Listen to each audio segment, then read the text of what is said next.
ပြုံးပန်းလာတဲ့ကိုလိုလူရဲ့ပြုစုယူရာဟာ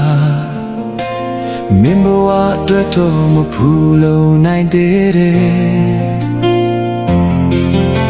အဖြိုးနဲ့နှုတ်ဆက်နေစဉ်ကိုတွေ့များကတွေ့ဝဲလေမင်းနဲ့ရင်လိုဘဝမျိုးရောက်ချင်နေ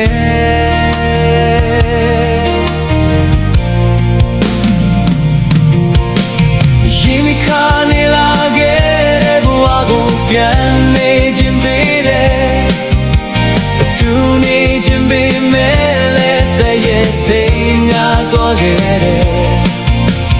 မောနေခြင်းပေးမဲ့လက်ရှိုက်တဲ့ရင်မမျိုးတိတ်ကအစင်နိုင်မအမြဲတမ်းတန်နေမယ်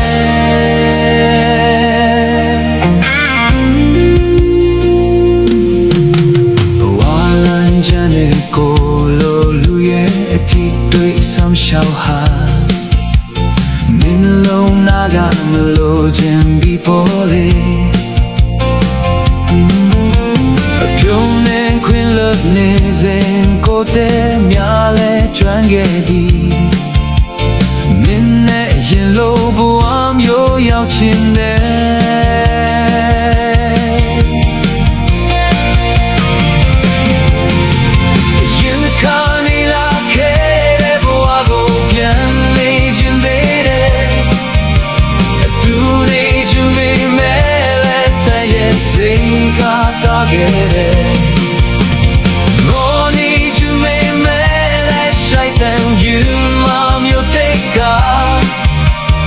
စဉ်းစားရင်မှအမြဲတမ်းတန်နေမယ်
say